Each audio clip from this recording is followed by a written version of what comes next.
Денеска во салата за состаноци на општина Кочани седница одржа штабот за заштита и спасување формиран со решение од Советот на општина Кочани. На седницата која беше иницирана на вчерашната 36-та седница беа истакнати претпазливи мерки и активности за заштита од коронавирусот кој од вчера се прошири во нашата држава. Градоначалникот Никол Чуилиев даде насоки по кои треба да постапат соодветните институции во врска со едукативни предавања во училиштата и предучилишни установи и информираше дека состојбата будно ќе се следи и доколку има потреба веднаш ќе се интервенира. Имавме еден конструктивен разговор со сите надлежни и секако дека се донесува заклучоци кои по кои заклучоци натаму надлежните ќе постапуваат. Ние како институција ќе ги проследиме до училиштата, градинките и сите други институции кои се опфатени со овие препораки, се со цел препораките достигнат до сите целни групи и да се преземаат превентивни мерки со цел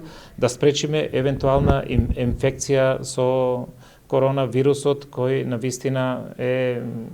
присутен веќе и во нашата држава. Доктор Ванчо Апостоловски изјави дека нема причина откривање на паника помеѓу граѓаните. Потребно е само одржување на хигиена, проветрување на просториите и избегнување на присуство во затворени простории. Мерките кои што треба да се спреведат во делот на превенција од новиот коронавирус,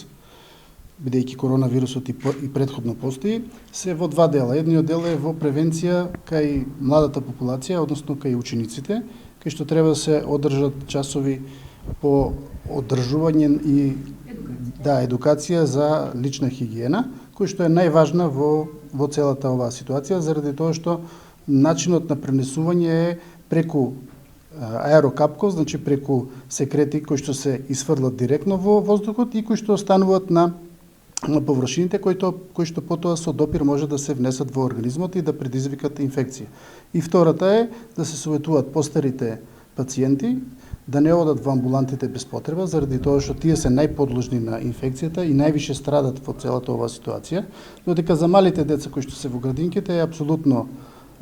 безбедно да одат, заради тоа што нема ниту еден пријавен случај на дете до 9 години. Во врска со носењето на заштитни маски, доктор Јованка Алексова изјави дека заштитна маска треба да и мора да носи само оној пациент кај кој се присутни симптоми на грип, а не секој што ќе излезе надвор. Маска треба да носат лицата кои што ги чувствуваат симптомите,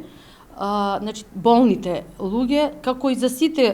грипови до сега, значи тие болните кои што ги имаат симптомите со покачена температура, болка во грлото, за овој вирус е карактеристично дека има првите 4 дена има суво грло, кивање,